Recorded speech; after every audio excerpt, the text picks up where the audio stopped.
What is going on, everybody? You are listening to WHIP, Philadelphia's #1 college radio station. This is John Cole here with you with a very brand new podcast. Again, this is the second podcast I've been a part of as a member of WHIP. The first with Taylor Allen with the district, which covered all things local and state politics. We mainly tried to keep it centered around Temple University, Philadelphia, and then we go beyond to state-level issues occasionally. And that we did last semester now is a show on WHIP from Tuesday nights, 7 to 8 p.m., and Thursday nights, 7 to 8 p.m. as well. So that podcast, myself and Taylor did last semester. We have another podcast here with Tony Pearson, which talks about all things at the national level and worldwide. But now we have our very first podcast that's located just about issues here in the state of Pennsylvania.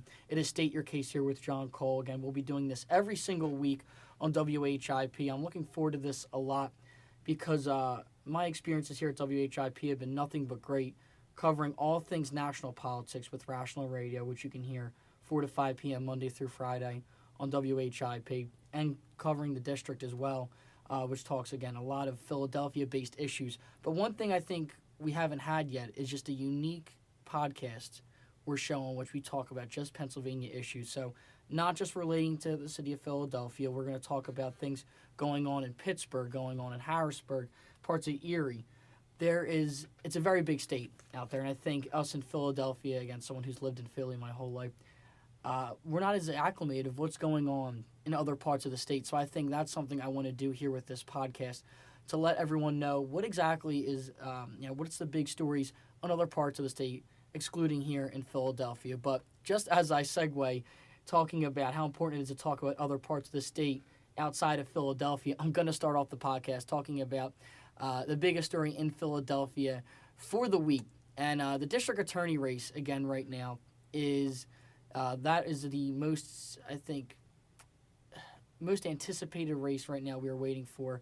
That will be in May, the primary for the Democrats. There are 7 Democrats that are going to run to replace Seth Williams, again, the two-time DA, caught in some legal trouble, announced that he was not going to run for a third term. After he announced that, 2 more candidates jumped in the field. But, again, a very sought-after seat. Seth Williams, again, he was indicted on 23 federal charges of public corruption and, accused of trading officials' acts for bribes and of stealing money meant for the care of his elderly mother. Just a lot of bad stuff that Seth Williams, again, was indicted on. And a black eye, certainly in the city of Philadelphia, with all the corruption that we've seen in the state of Pennsylvania for the Democratic Party. Not a good couple of months for them, to say the least, as myself and Taylor have talked about at great length on the district. But I want to start off with this story because, again, Philadelphia-based. So there's 7 Democrats looking for this primary.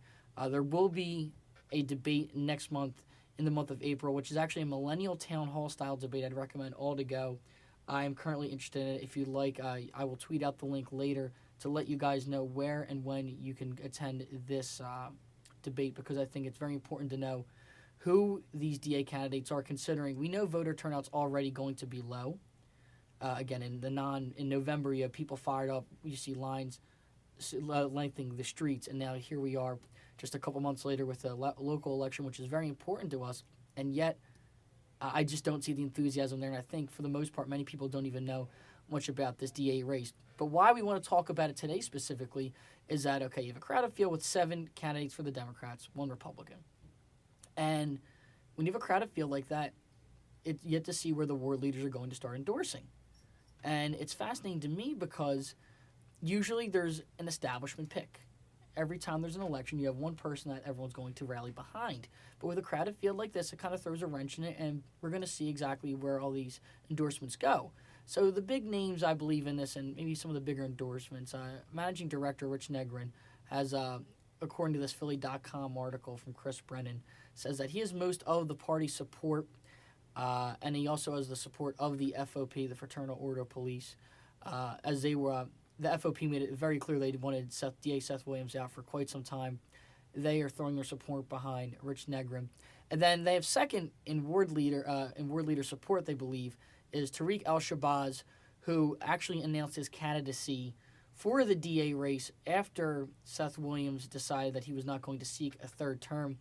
And again, he was Williams' first assistant district attorney, and they estimate that he has about a quarter of the ward leaders' support, a third of it going to Rich Negrin. So that's about a little over half. You have 5 others still in that very crowded field, which leads you to wonder, so where is the rest of that going to go? And the reason why there's this general consensus of why isn't there just one person or 2 people that are the clear front runners with the majority of the support, it's because both of these guys have been tangled up, I guess, in some issues of their own. Negrin used to serve under former mayor of Philadelphia, Michael Nutter, and again, among Democratic ward leaders, Mayor Nutter is still very unpopular among them, which again is why they're not exactly, everyone's not flocking to endorse Rich Negrin. And then Al Shabazz is a well-known name in the Philadelphia political scene, except again, the problem with him is tax issues. Like it states in this article, he's a history of federal, state, and city tax liens filed against him personally and the law firm where he served as managing partner. So you have 2 of them who have certain things that Democratic ward leaders obviously don't love. Then you have, again, what they estimate is a third of the support for Negrin, a quarter for El Shabazz. That leads 5 other candidates with 40% of the vote that we still, again, it's kind of split between the other 5 candidates. You have former federal prosecutor Joe Kahn, civil rights lawyer Larry Krasner, former city and state prosecutor Michael Untermeyer, who, by the way, to my knowledge, I believe he's the first candidate to have commercials on air so far. And I think that goes a long way in a race where I think the average Philadelphian is not exactly, the average Philadelphian who is not as politically engaged, they're not going to know all these names. They know Seth Williams' name right now, considering all the legal trouble he's in. But I don't think if you asked the average Philadelphian, they would know a ton about the rest of these candidates. And to be honest, I don't know a ton about them either from the very little I've read. So I think for Untermeyer, I think that's a unique strategy for him to go out first with campaign ads, as we are still just shy of 2 months away of the Democratic primary for district attorney. But he's getting his name out there early. I think that's ultimately a smart move. The other 2 candidates I've yet to mention, former municipal court judge Teresa Carr-Denny and former assistant district attorney John O'Neill. So again, I mentioned the FOP endorsing Rich Negrin. We have Tariq Al-Shabazz, again, we think with a quarter of the support of ward leaders. So let's look at who's the Democratic Party boss in Philadelphia, outside of the mayor of Philadelphia. The chair of the local Democratic Party in Philly is United States Representative Bob Brady, and he has been for quite some time. And in an election like this, in a primary, you look to those people, where are they throwing their support behind? And you would think United States Rep. Bob Brady would go out and endorse at this point in the game, considering he knows all these people. And you would think, at least throw your support behind one of them, or you think he would. But yet, here's a quote which just shows that why he has not endorsed anyone. He said, "What good is endorsing somebody who gets 30% of the vote and the rest are all over the place?" So again, right now, we are just shy of 2 months away from that primary. And we still we have an idea of who the favorites are. Again, we look at Rich Negrin, we look at Tariq Al-Shabazz, and then the rest of the 5, I guess you could say, have a chance considering it's rather wide open, but a lot of question marks going into the race for DA, and that is the biggest story in Philadelphia right now. For the week, again, you have the Democratic Party chair in the city of Philadelphia not supporting anyone yet, not endorsing anyone, which I'm fascinated by. Is I understand right now because a lot of the ward leaders are unsure, but when it gets closer to crunch time, when the primary comes up in the month of May, will he officially endorse anyone, or is he going to sit this one out all the way through? And to me, that's a very, very bold move on his part. But having said that, maybe that just goes to show you the unpredictability of this DA race. And hopefully, again, we have a good turnout. Right now, again, we can assume the 2 favorites. But right now, still a lot of question marks as we are just 2 months shy of this very crucial DA race here in Philadelphia. But like I mentioned to start off the show, we don't want to keep this just Philadelphia-centric. We want to talk about all parts of the state. So I'm going to move over to Lehigh Valley, where, again, not Northeast PA, but around that area. And last week, I think the biggest story at the national level was the falling apart of the AHCA, the American Health Care Act, in which Thursday and Friday we thought there was going to be a vote on the bill, and ultimately there wasn't. And you would think, why are we talking about this story? Well, let's talk about what the local party leaders had to say about it, and what exactly the Lehigh Valley congressman, why he is getting national attention right now for it. So again, the AHCA, they originally proposed it to get passed, or they were proposing to have a vote on it on Thursday, which was supposed to be symbolic considering it was 7 years to the day that Obamacare was passed. But the Freedom Caucus made it very clear that they were not going to support this bill. It seemed that Trump tried to court them, tried his best to try to get them over, but there was moderates, and those of the Freedom Caucus are like that, when they couldn't whip up enough votes, despite having a majority in the House, for this to get passed. So Friday, again, they try one more time, and they officially pull it back. And this is a big blunder in the Trump administration, considering for years the Republican Party has been running on repeal and replace Obamacare, repeal and replace Obamacare, repeal and replace. So you would think at this point we're not even 2 full months into, or actually we are 2 full months into the Trump administration, and Obamacare still is the rule of the land, the law of the land. So what did President Trump, obviously he's not happy about it, so I had to play you this clip, which to me it just shows you how big of a role this congressman has had. And I think it's interesting that now he is kind of a name that might be known now at the national level, considering what his role in it was. Representative Charlie Dent, representing Lehigh County, again in Lehigh Valley. He was one of those who decided, or was leaning no. Obviously they didn't have the vote, but he was going to vote no.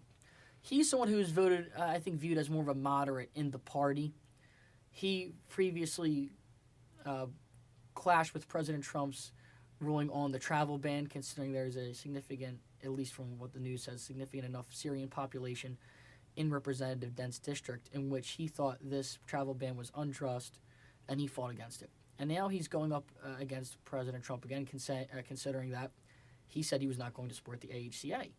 So President Trump, obviously making his feelings well known, said he met with Charlie Dent. The New York Times reported that since Charlie Dent, Representative Dent, said he was going to vote no on the AHCA, he was quoted on saying that Charlie Dent was destroying the Republican Party. That's right, a Pennsylvania congressman destroying the whole Republican Party.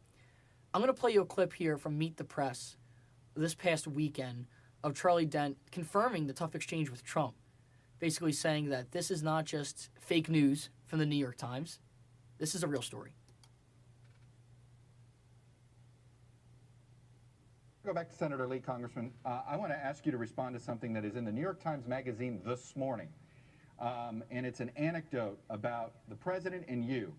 According to an attendee of a meeting you had with him this week, the president angrily informed you, Congressman Dent, that you were, quote, destroying the Republican Party and, quote, it was going to take down tax reform, and I'm going to blame you. Is that what the president said to you, and how did you respond?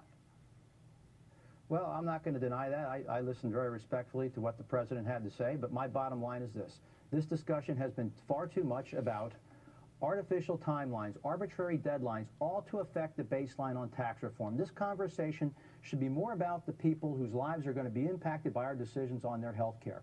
We did not have enough of a substantive discussion. I'm holding up a plan from Republican governors from expansion states like mine, Kasich, Snyder, right, Sandoval, Hutchinson. They wanted to be part of this process. They were not brought in. I mean, those kinds of issues are very important to me and to the people I represent, and frankly to a lot of the members of Congress who are part of our center-right group, the Tuesday group. We're very concerned about the Medicaid changes, and so, yeah, I can hold my ground. You heard it there from Representative Charlie Dent. Again, not backing down. Again, a claim like this, you would think the President of the United States claiming that a congressman in the state of Pennsylvania, again, a state worth mentioning that Donald Trump won, and a part of the state where President Trump fared fairly well. And attacking Representative Dent, as he mentioned himself as a center-right congressman, as we know, he's not a part of the Freedom Caucus who fought so vehemently against the AHCA, but one of the moderates, like Brian Fitzpatrick and PA 8 and Lower Bucks, to say no. And just the thought of a guy like Representative Dent, who I think is well known enough in Pennsylvania politics, and he's known as a moderate, but the thought of a guy like President Trump, not again, just 2 months into his administration, his first big blunder, And he's blaming him.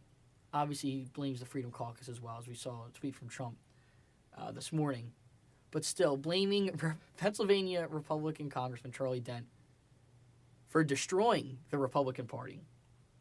Pretty incredible stuff that one congressman is getting blamed by the president for destroying the Republican Party. It's going to be interesting to see how Representative Dent works with President Trump moving forward on different initiatives in which they share the same opinion on. Again, they share the same party, so it's not as if they don't have share very similar views on many things. But having said that, some bad blood between the two. And President Trump carried PA in 2016, and it was a significant victory. It's been decades since a Republican won the state of PA. And I don't think it's the best move on his part to be butting heads with a Republican congressman who I think is respected enough in his district. So there you have it from Representative Dent, the feud between Trump v. Dent. So bring it to Harrisburg now. A couple of issues I'd like to talk about, or a couple of big stories we'll touch on, is that the race for governor will be next year. Governor Wolf running for re-election. As we know, he unseated Governor Tom Corbett. Corbett was only a one-term governor. And from the polling right now, I think it's safe to say that Wolf is favored, but we still have a good amount of time away, and we don't know exactly what the field's going to look like. But as of this week, we now know there are two people we have confirmed that are going to be running for the governor of Pennsylvania. So the first one to throw his hat in that race is State Senator Scott Wagner. He did so about a week or two ago, already releasing ads talking about the distinct differences between the two. And I think State Senator Wagner has a decent enough name where people, I think, his name recognition among Republicans in the state. But obviously it's going to be a crowded field. The second person who's going to run, it's interesting because maybe somewhat in Trump's image, not identical people, but an outsider decided to give it a go against Governor Wolf if he gets the opportunity to do so. Western Pennsylvania businessman Paul Mango told a meeting of county commissioners that he will run for governor in 2018. Again, this was it's according to multiple sources. This article is courtesy of politicspa.com, article written by Paul Engelkheimer, the managing editor there, saying that it was at a GOP breakfast on Monday, so this week. When asked if he was running, he said yes. Mango will officially announce after the primary. Again, that quote's from Berks County Commissioner Christian Leinbach. But he did not sound like someone on the fence. He sounded like a candidate, was what Leinbach said. So it appears that we have two people officially in the race. We have State Senator Scott Wagner. We're going to expect to see businessman Paul Mango officially announce his candidacy as well. And other names that you should look out for, two of them specifically. Former Lieutenant Governor Jim Cawley has been speculated, and they said they're rumored that they're considering a run. And Congressman Mike Kelly, Republican representing Butler, is also apparently it's also rumored that he is considering a run for governor as well. So again, we're starting to see that race fill out just a bit. As again, we still have a while. That is not for another, let's see, it's almost April. We're about 19 months away, or 18, 19 months away from that election. But the primary we're going to obviously see before then. It'll be interesting to see what kind of candidate they throw up against Governor Wolf, considering do Republicans smell blood in the water? In that President Trump just took back PA for Republicans. It's monumental that a Republican was able to take PA. It hasn't happened in decades. So you would think that makes Governor Wolf somewhat vulnerable. So did they try to pick a candidate more in his likeness and image, like a Trump-esque candidate, in which maybe a businessman like Paul Mango, someone who is not your traditional conservative, or do they pick a more conservative candidate? All that's still playing out right now, but again, we have one definitely confirmed with State Senator Scott Wagner, Paul Mango, appearing that he's going to run for governor as well, and keeping it with the PA state legislature. So very rarely do we see bipartisan support for anything in the state of Pennsylvania. It's really a shame to see, but I think that's just the state of politics in this country as a whole. And one issue where we might find some common ground, interestingly enough, is gambling. Gaming expansion back on state legislators' radar. This article, courtesy of the Pittsburgh Post-Gazette, posted March 28th at midnight. But again, this is 9 months later. Again, the state legislators made a plan for the current fiscal year for the state budget, and they included money for an expansion of gambling. And not much movement, but 9 months later, they still haven't agreed on how to do it. So we're still looking at this, but it appears that this topic is still being discussed, although they haven't agreed on anything yet. It appears that we have a bipartisan group. This past Monday, a bipartisan group from the House and Senate unveiled the latest proposal calling for legalizing video gaming terminals, allowing patrons of bars, clubs, and even truck stops to play slots of poker. And the Pennsylvania State Police estimate that 15,000 or more illegal video gambling machines are operating in the system, said spokesman Ryan Tarkowski. But it's interesting because very rarely do we see Republicans and Democrats somewhat coming to agree on anything. They need revenue for the state, need to close a deficit, and it's interesting that they're going to something like gambling, expanding gambling at these places to do so. Here's a quote from Senator Guy Reschenthaler, who's a Republican representing Jefferson Hills, again a state senator. "We need to legalize this industry to bring it out of the shadows through licensure and regulation to ensure protections against underage and problem gambling while producing much-needed revenue for the Commonwealth and our local communities." State Rep Mark Mustillo, representing North Fayette, said the proposal could generate $100 million next year and possibly more, saying that it's not capped out at $100 million, possibly more. And how they would try to operate it, they said they would allow up to 5 machines at each bar or tavern and 10 machines at each truck stop, and offering track betting locations as well. Bets would be capped at $5 and payouts at $1,000 per person, which is, again, from Mr. Reschenthaler. Really interesting stuff. And, again, we see Democrats that are behind this as well. State Senator Lisa Boscala from Northampton saying that I think this is going to be a part of a larger discussion, this plus other forms of gambling. And we obviously nothing's confirmed yet. We don't have all the specifics laid out. But we finally see some common ground in Harrisburg, and who thought it would be over gambling? And I talked about this on the district the other night with Taylor Allen.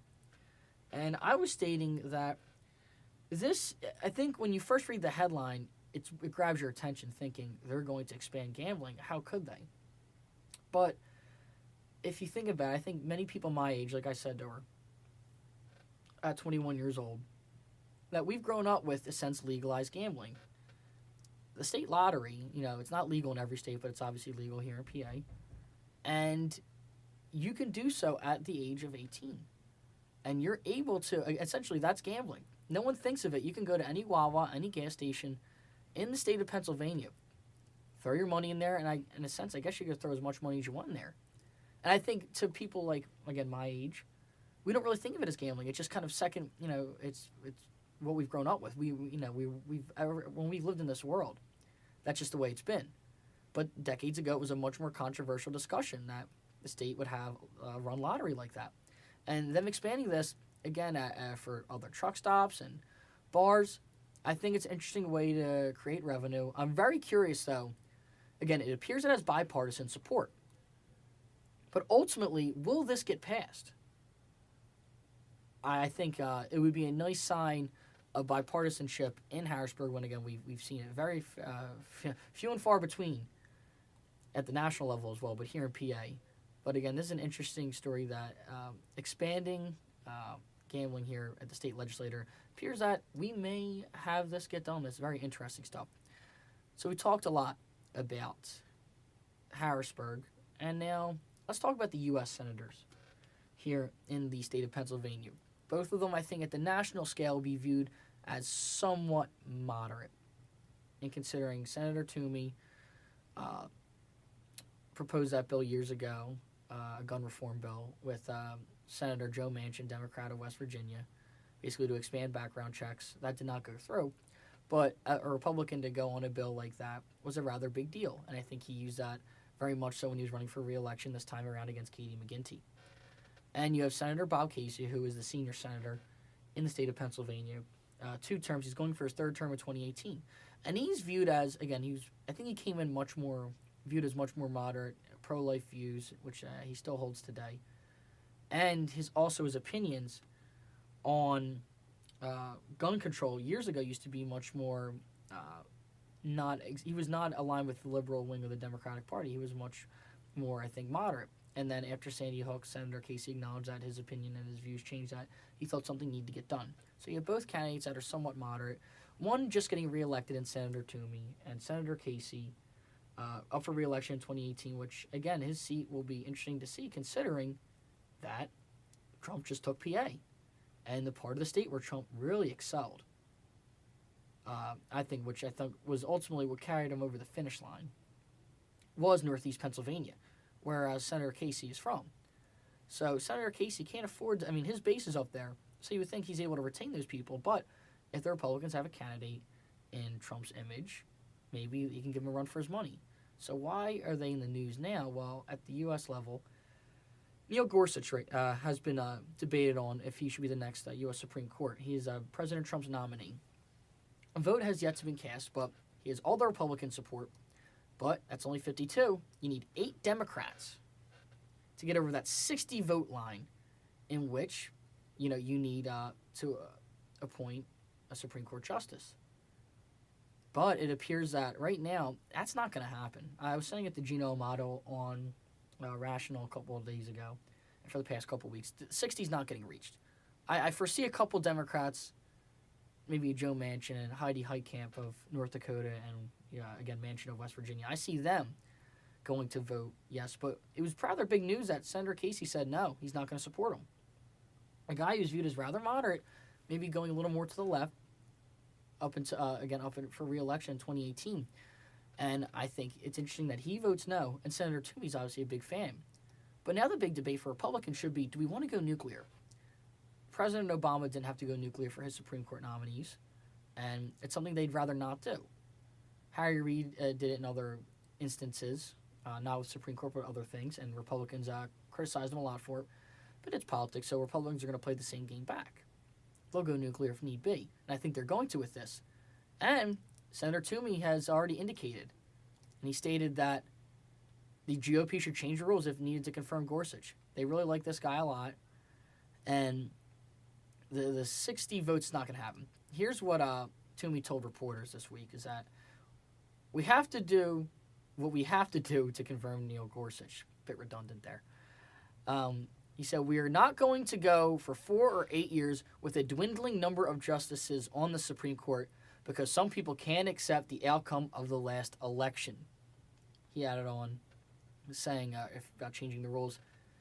If that's what it takes, then that's what it takes. So Senator Toomey out there, I think, joining many of the Republicans saying that if they need to go nuclear, do it. Although it's a rather bold move considering, I think ideally they didn't want to do it. Senator Lindsey Graham of South Carolina referenced it a week ago, that they'd ideally not have to do this, because they'd rather have more broad support for a Supreme Court justice. But it appears that it's not going to happen. It's simply not. So we have to wrap up the podcast here. We've had plenty to talk about, approaching just about 30 minutes of it. A couple things I do want to talk about before we get off the air, though, is that let's go to Northwest Pennsylvania. And again, I promised to make this a lot about talking about the whole state, so not just focusing on Philly. Let's talk about Northwest PA, and the city of Erie is having a re-election. We're having an election for mayor. Their current mayor, Joe Sinnott, he's term limited after 12 years. So, again, he's no longer running, and he's a Democrat. So the primary is packed to try to replace him. And although there's no official unbiased polling that is out quite yet, but the first internal polling released here, so according to internal polling, again, you want to take this with a grain of salt, essentially, but here are the people that we can confirm that are running.